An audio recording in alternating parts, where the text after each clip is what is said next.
Well, good morning.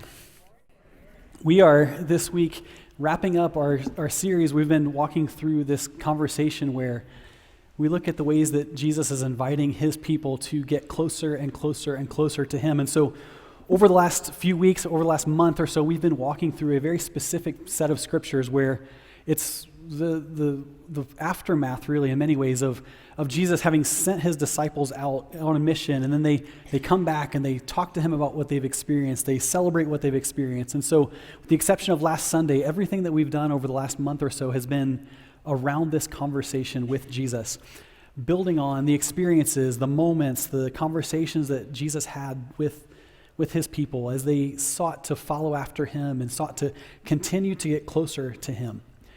What we've seen is woven through these moments and these experiences and these conversations is this invitation that Jesus has given to get close and then to get closer, right? To recognize that to be close with Jesus is good, right? To be in relationship with him and to be in close proximity to him is good. But often, like he does in the conversations that we've been listening to as he's spoken 2,000 years ago and then his words echo today, there's moments in time where there's these conversations that Jesus has, and he has them so intentionally, where he says, so now get closer, right? Get closer, come closer to my heart, come closer to what I have for you.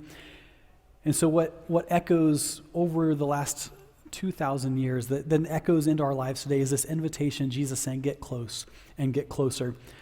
But as this theme is woven, this conversation about getting closer, one of the things that becomes important to us to recognize is one word that 2,000 years ago was an issue for Jesus' followers, and now 2,000 years later, we still don't have a great answer for it. Right? We still haven't dealt with this yet. It's worry. Right? What could be? Right? What might happen? What version of the future?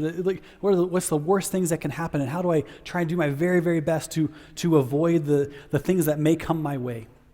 Because what we worry about, and why Jesus talks about this, and why this conversation lands on this moment, is what we worry about. The things that we worry about reveal things about our heart. Right? What is it that we're concerned about? What is it that's front of mind? What's it in it that's right in front of us when we look at what we're actually paying attention to? Because worry doesn't just reveal what's going on in our heart. Worry also actually shapes our perception of the world around us. It actually shapes our perception not just of the world around us, but even the mission that God has called us into, that we begin to look not just at the world and not just at ourselves, but what's possible through Jesus, that it looks different when we look at it through worry. You could say it this way, that we worry about our troubles, right? We worry about our troubles, but the truth is worry brings its own troubles. Right? We worry about our troubles, but the truth is worry brings its own troubles. For example, here's 3. First, worry exposes our lack of trust in God.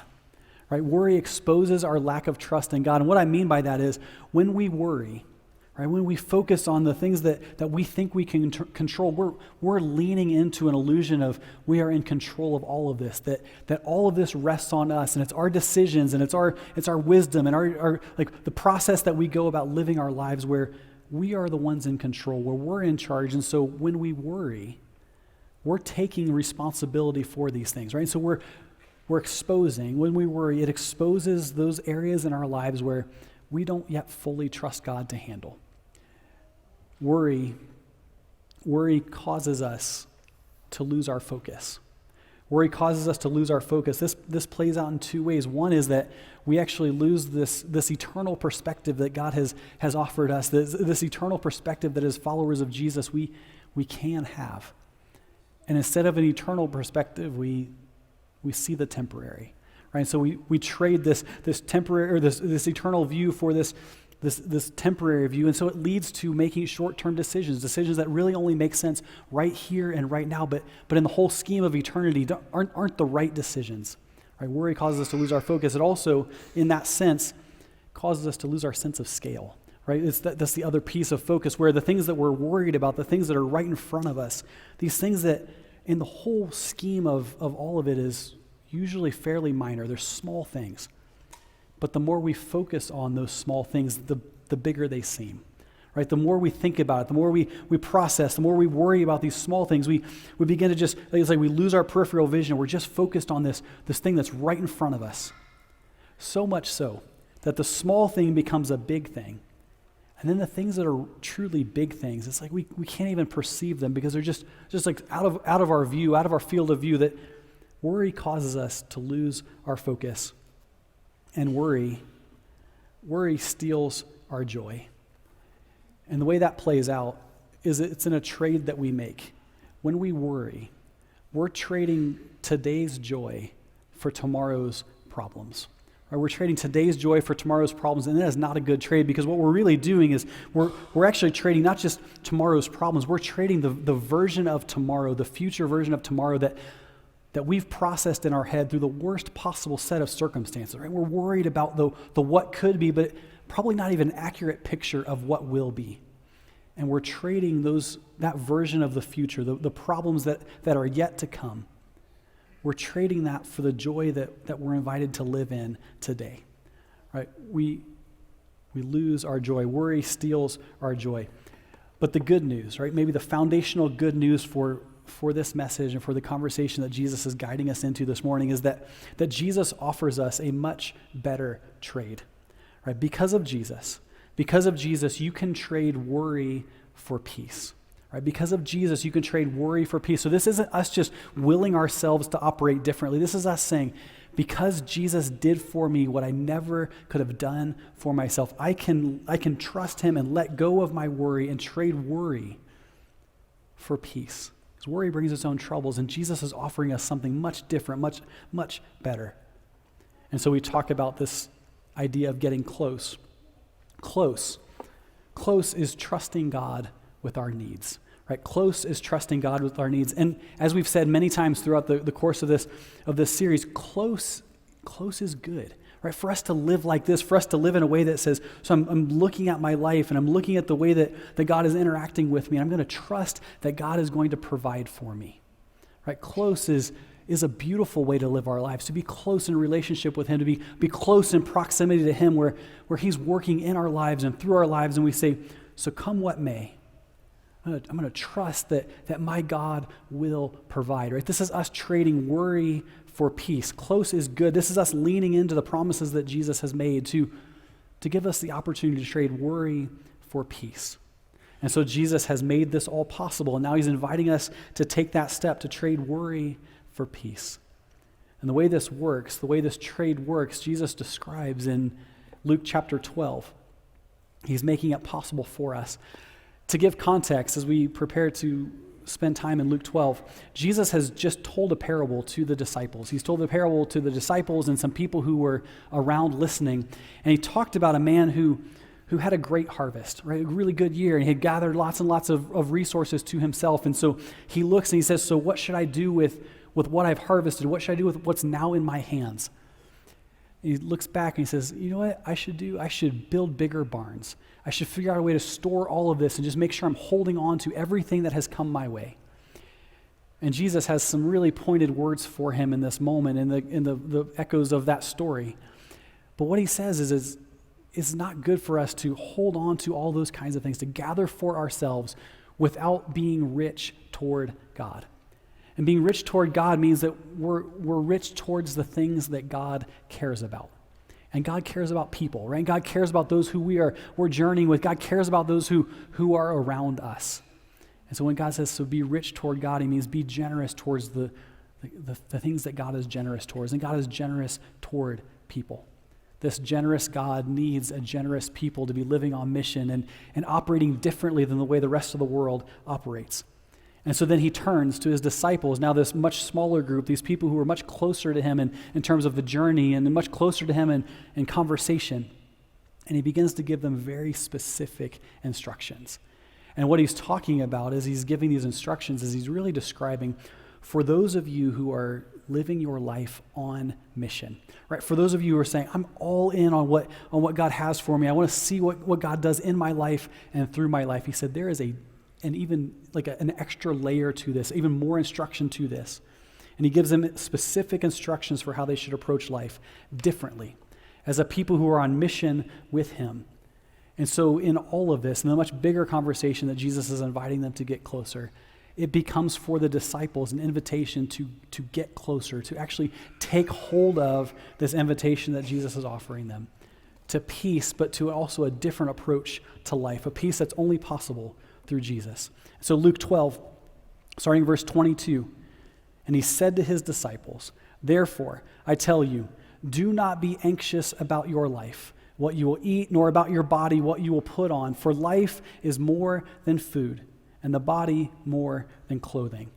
It's a very simple command, right? But simple doesn't always mean easy, right? This is two sentences, a very simple. It's like there's not a whole lot of wiggle room in all of this. It's simple, and yet it's not easy to live out, right? These two sentences written simply in simple language that are so incredibly difficult to actually live out. Jesus points to these two specific things that we should not be anxious about food and about clothing. Food is what sustains us internally, right? That sustains us inwardly. And clothing is what protects us externally, right? Beyond like water and air. These are basic elements of survival. Jesus says these are the things that are most like basic to human survival.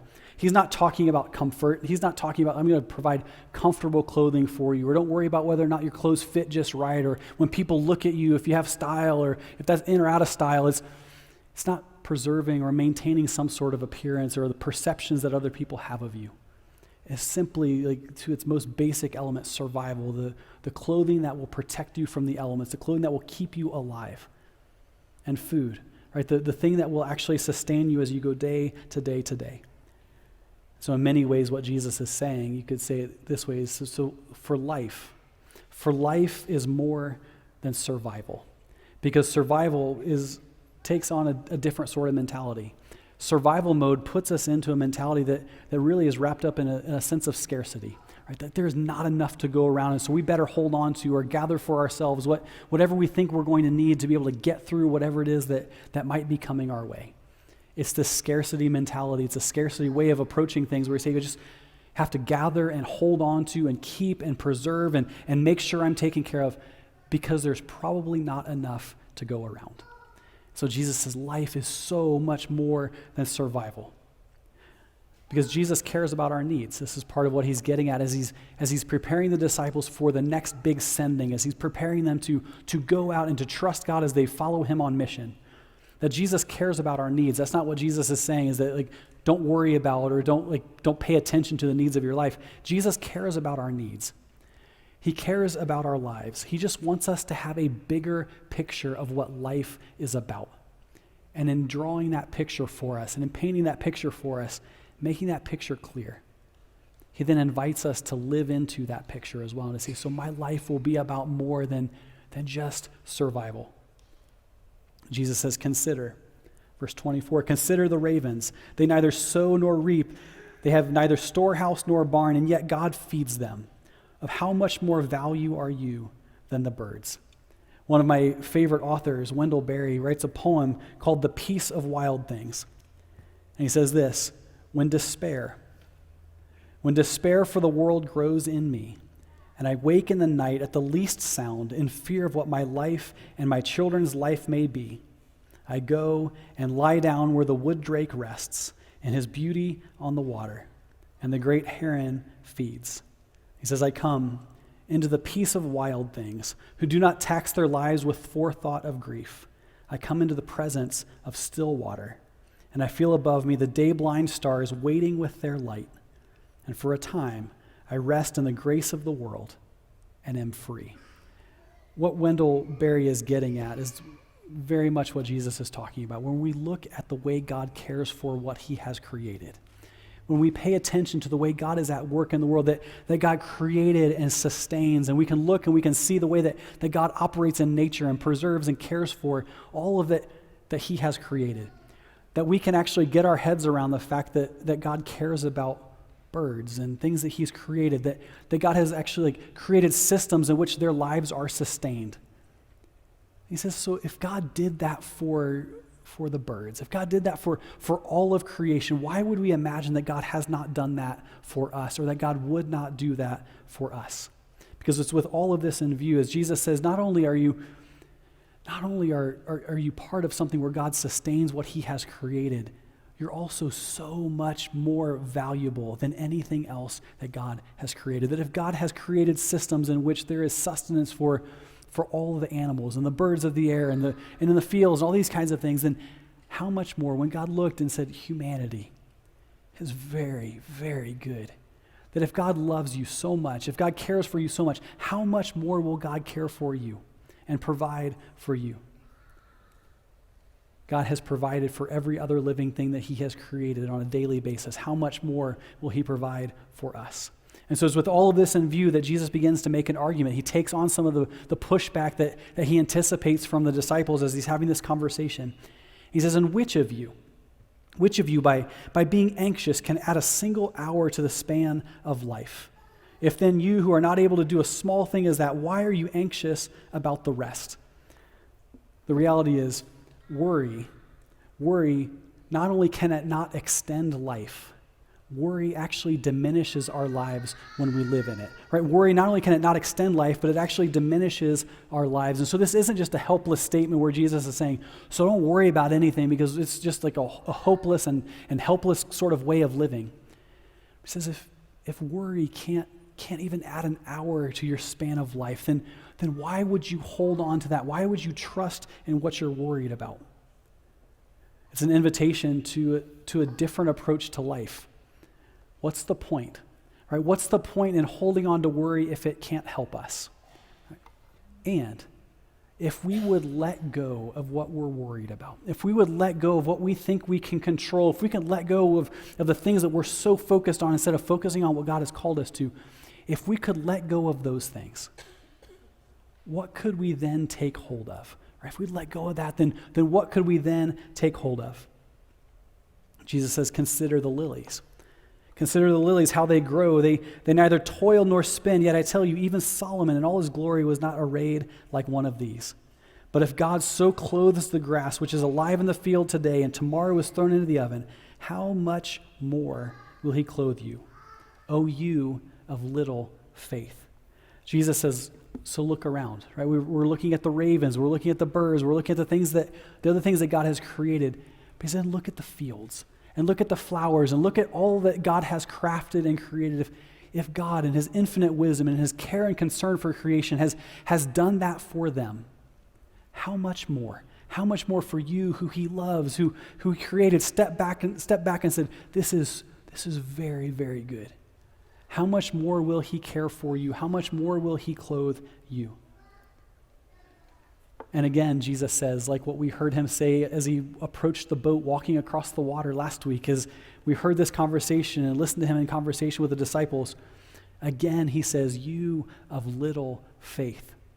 This is a phrase that shows up in so many different ways as Jesus is in conversation with the disciples, as he's in conversation with people who are following after him and growing in relationship with him. Because as he says, you of little faith, so what would it look like to have bigger faith, right? To live our lives in a way that's marked by something better. And so it becomes this invitation to a bigger faith and to a better life, one that's marked by purpose and meaning, something that's marked by more than just trying to make sure that we're taken care of here and now. It's that same kind of invitation that Jesus gave us last week as we listened to his conversation with the disciples on the water, that Jesus seems to be so focused, as we hear his words and hear his conversations with the disciples, so focused on meeting them in the midst of their little faith and inviting them into bigger faith. So this passage even itself is echoed in Matthew's recording of the Sermon on the Mount. This is a conversation that Jesus would have had many, many times with the disciples, one that they remembered and wrote down and showed up in various circumstances where they said, do you remember what Jesus taught us about worry? Do you remember what he said about the way we should approach this day and the days to come and the perspective that we should have as we follow after him? And then as we turn to this final piece of this conversation that Jesus is having with the disciples in this moment, could look and say this last piece that Jesus is talking about, you could put this implied because all of this is true, right? Because Jesus has laid out this argument, because Jesus has made it clear the way God works on our behalf, there's this implied so. So then this is how you should live your life, right? So here's how you approach what comes after this, from this moment with this in view. It starts with an implied so then.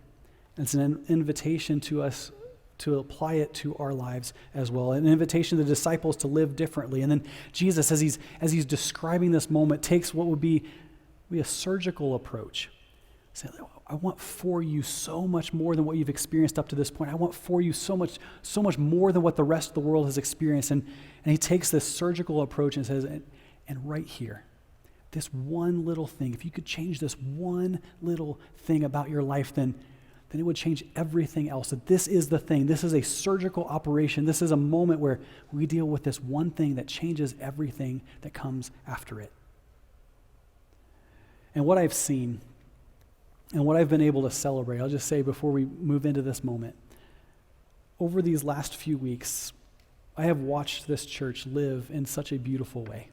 I've watched this church operate with such care and compassion for those of us who are going through difficult things. I have received so many texts, so many phone calls, so many emails of people just saying, truly, whatever is needed, let us know and we will help. I've had people who have wanted to meet with me with some really creative ideas of ways they can come around families who are dealing with the aftermath of some really tragic circumstances. And I've watched as this church and this community has been so beautifully open-handed, saying whatever we can do with whatever God has placed in our lives, we want to do what we can do to help each other. And so when we approach this last little piece of what Jesus is talking about, we approach it not as people are saying, I sure hope someday we can be like this. That it's not an aspirational message saying if we get it right, if we keep trying really, really hard, we could maybe get the edges of this. This is for us here at Countryside, this is an opportunity for us to look and say, this isn't just what we hope to be. This is very much who we are. Right? So when we say it's who we are, it's also who we hope to be more of as we go. It's who we are and who we're becoming along the way. And so Jesus says, and do not seek what you are to eat and what you are to drink, nor be worried. He says, for all the nations of the world seek after these things, and your Father knows that you need them. He says, instead, seek his kingdom, and these things will be added to you. Simply put, as followers of Jesus, as we're invited to live differently, that we chase after different things than the rest of the world chases after, right? That we approach life differently, that we value things differently, that we look and we say, so what should life be about? And it's different because we're following Jesus. The rest of the world is chasing after all sorts of things, and we say we chase after this one thing, that we seek first the Father and we seek his kingdom. And then we trust, because he says that we can trust him, that all of those other things will come along the way.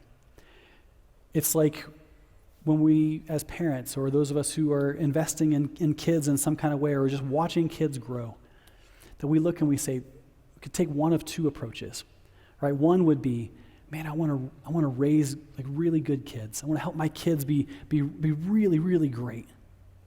Or we take a different approach, and we say, I want to raise really healthy adults. I want to raise adults who do great things, who operate in really healthy kind of ways in the world around them, who care deeply about people who are around them and the state of the world and all those kinds of things, that have a really solid worldview, can make good decisions. We say if we chase after the healthy adult, if we chase after raising an adult who gets it right, the cool thing is we get really great kids along the way. Right, that it's all these things that are added along the way. And so Jesus says, so seek the thing you really want. Right? Seek the thing that God has placed in front of you as the primary pursuit of your life.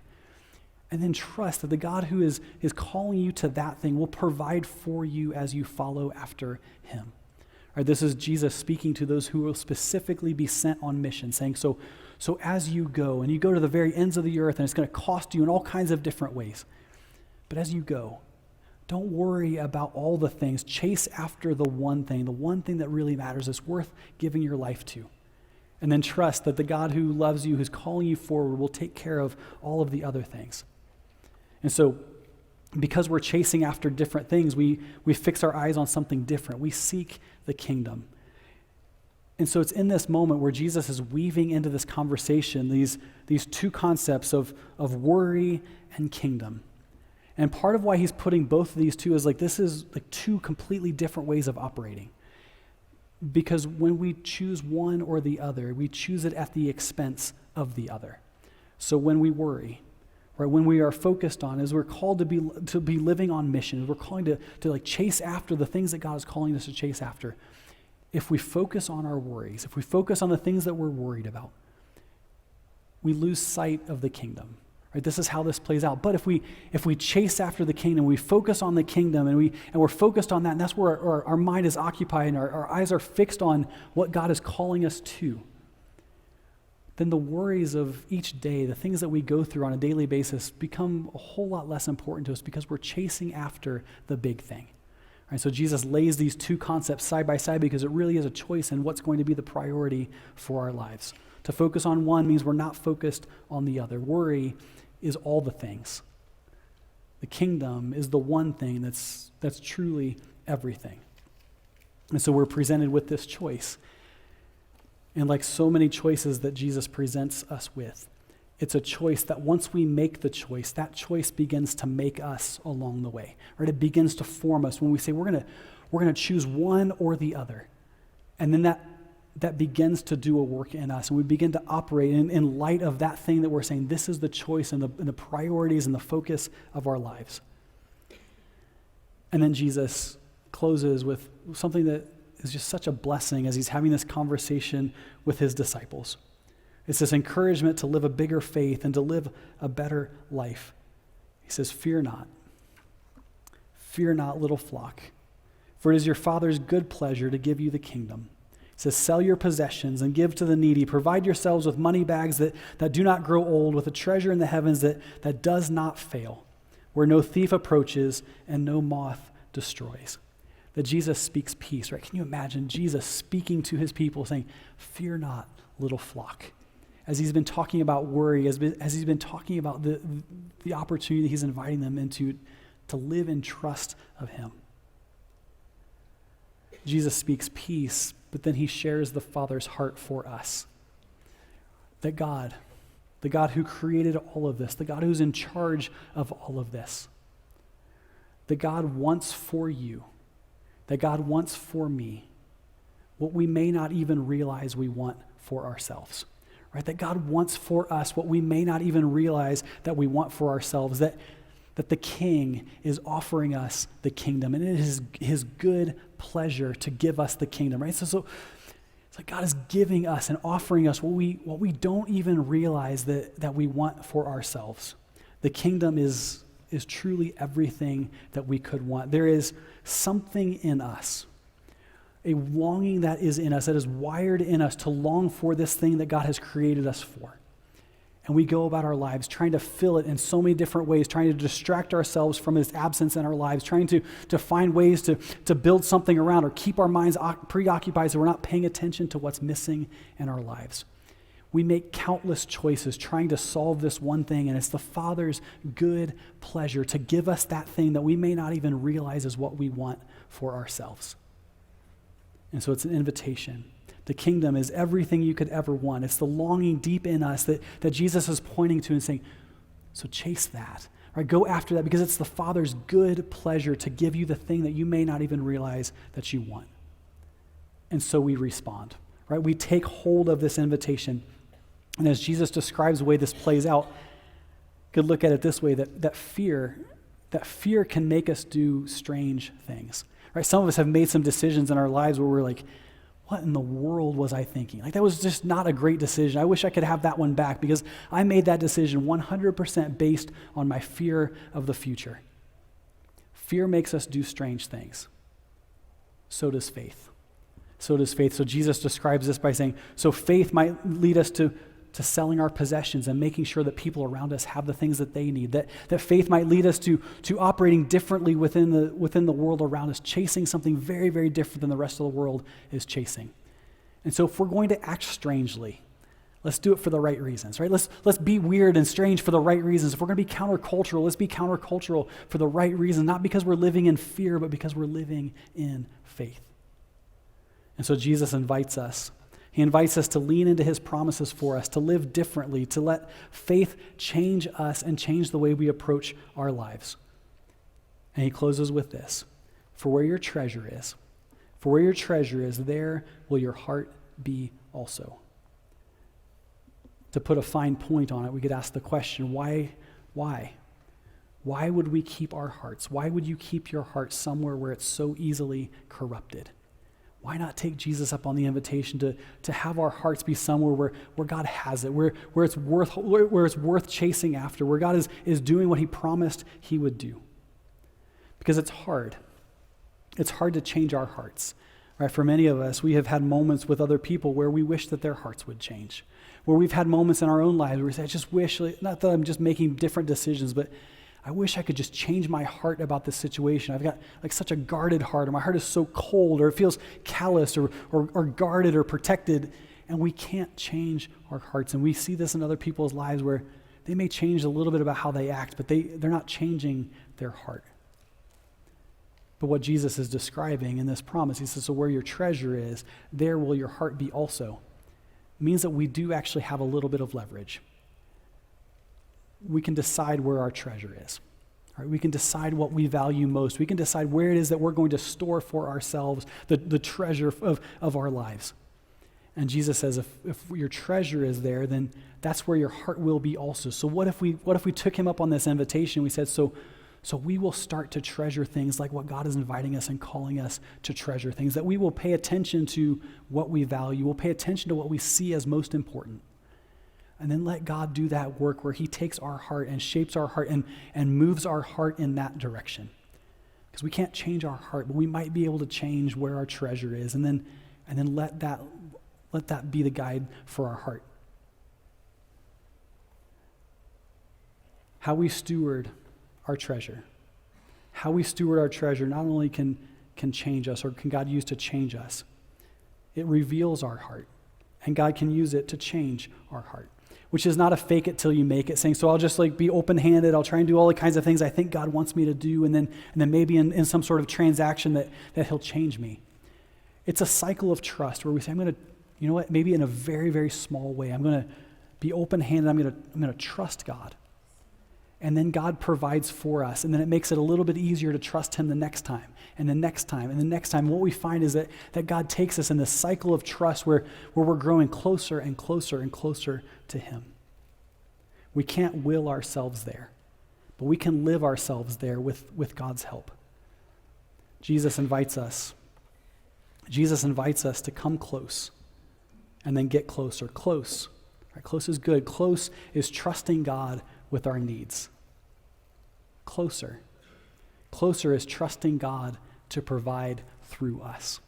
Right? And this is such a beautiful way of living. So it's good. Like close is so good to say, God, I trust that you have everything that I need. I trust that you're going to provide for me. I trust that you care, that you see me, that you pay attention to me, and that I can trust you.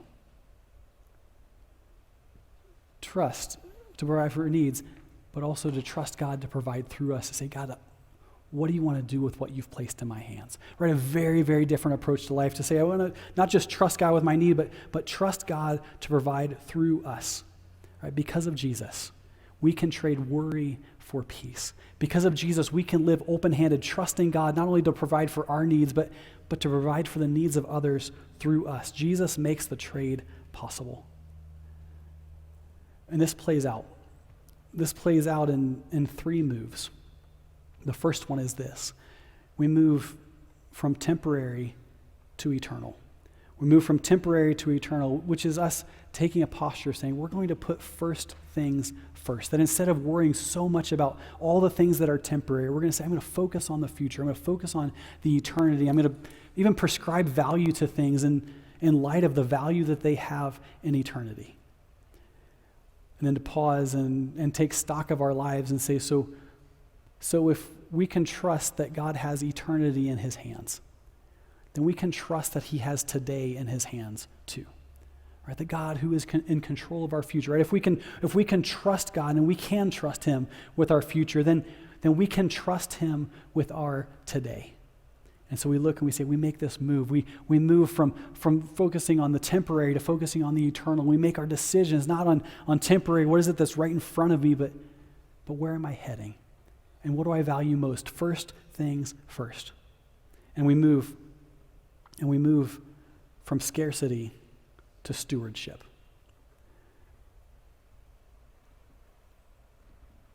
God deserves your trust, right?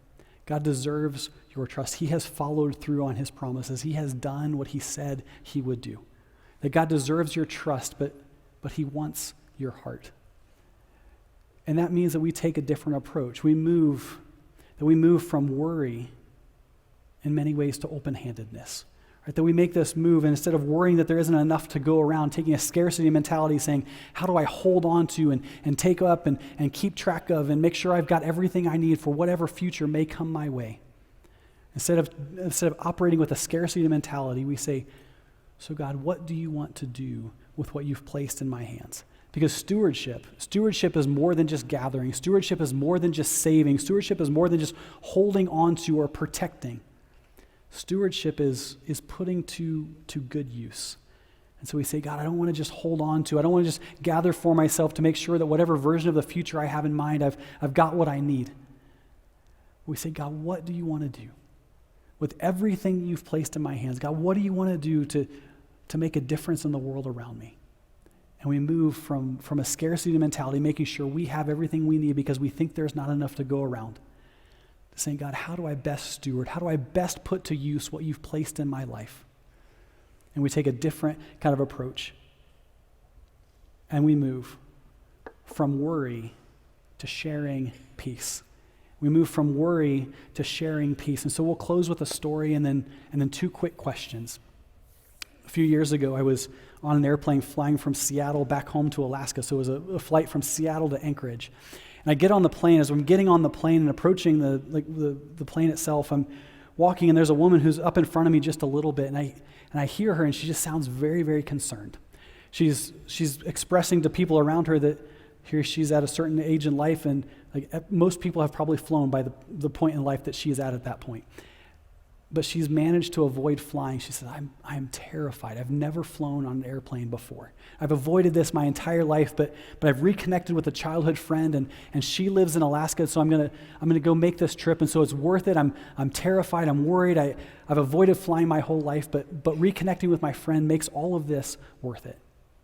And so she's describing all the things she's worried about, and people around her are trying to help her answer questions and trying to help her get on the plane so the line can keep moving, and all the kinds of things that happen when we're trying to just hey, let's keep moving. And so we get on the plane and we take off, and she is just absolutely beside herself, right? She is just freaked out by every little noise, and there's a lot of them, especially right as you take off. What's happening here? And so there's a guy who is across the aisle from her. She's up just a little bit from me, and he's across the aisle from her. And he sees that she is in distress, right? That she is really worried about what she's experiencing. And he looks across the aisle and he says, ma'am, are you okay? What's going on? And she says, it's a lot, right? There's just a lot that I'm concerned about in this. And he said, well, I'd be happy to help. I've flown quite a bit in my life, but would be happy to just kind of help you get through all of this. He said, let me ask you a question first. He said, are you by any chance a person of faith? She said, well, yeah, I am actually. I follow Jesus. I'm a Christian. And he said, well, first of all, I'll just say, you have the best pilot for your life that you could ever imagine. And so, he's got this, first of all, right? He has fundamentally has got this. But he says, but I'm going to help you get through this flight. And so at different points, he would just check in on her as we flew, the hours from Seattle to Anchorage.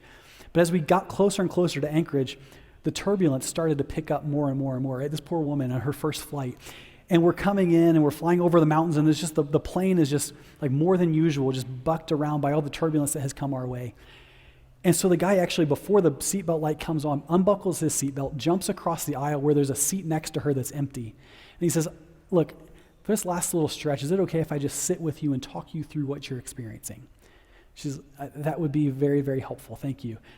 And so she's in distress, she's worried, she's concerned, and then the sound of the landing gear comes out, and it's okay. That's like, you want that sound. This is the sound of the wheels coming in for like a good and safe landing. Like you want to hear that. And she's, okay, I can live with that. And then the wings are making their adjustments and all this stuff, and he just talks her through every phase of the process. And we landed safely in Anchorage, and we're getting off the plane, and so I reflected on that story. I'm driving then from Anchorage home, and I'm reflecting on that moment.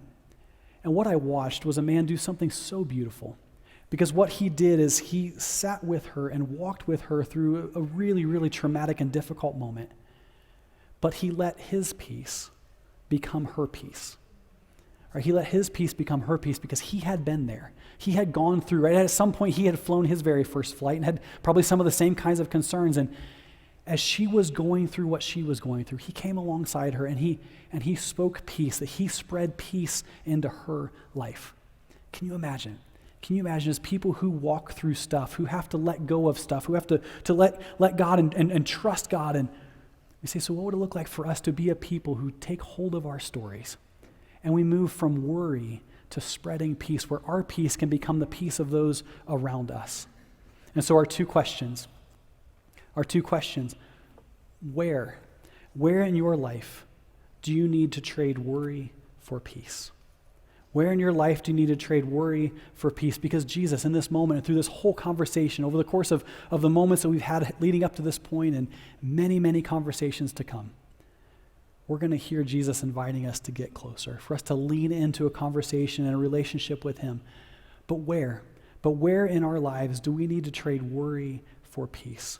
What worry, right, to put a real fine point on it, what worry is holding you back or taking you off of what Jesus has placed in front of you? This might not be a question that you can answer right in this moment, but a question that's worth writing down and prayerfully sitting before God and saying, so what is it? God, what is it that I'm choosing to hold on to or choosing to try and maintain an illusion of control where I'm not fully trusting you with this one area of my life? God, what is it? And then as God reveals that, as you get honest with him and conversation with him and begin to allow him to do the work to pry your hands off of that you'll begin to see that it is God's good pleasure, right? It is God's good pleasure to help you move from worry to peace, to take hold of what he has for you. And then our second question, where can you bring peace? And that may be peace because of a need of provision for someone around you, right? That there's a need that exists within your arm's reach where God can work through you to meet a need in someone's life around you. Or it could be very much like the story of the man on the airplane. Where it's like you have been through something. You have walked through something that was anything but peaceful. You've walked through moments that took your breath away, that you weren't sure what the meaning was or what you could ever do with that. And God can use that if we let him. Maybe it's a matter of actually spreading the peace that comes with having walked through difficult things. So it could be that God says, so sell something. Be open-handed with what I've placed in your hands. Or it could just be that God says, I have brought you through. And I have carried you through. And I have led you through. And now you have an invitation to help someone else make that same sort of journey. It's an invitation to lean into Jesus' invitation to get closer to a bigger faith and to a better life, one that's marked by more purpose and more meaning. It's the journey that God's inviting us into.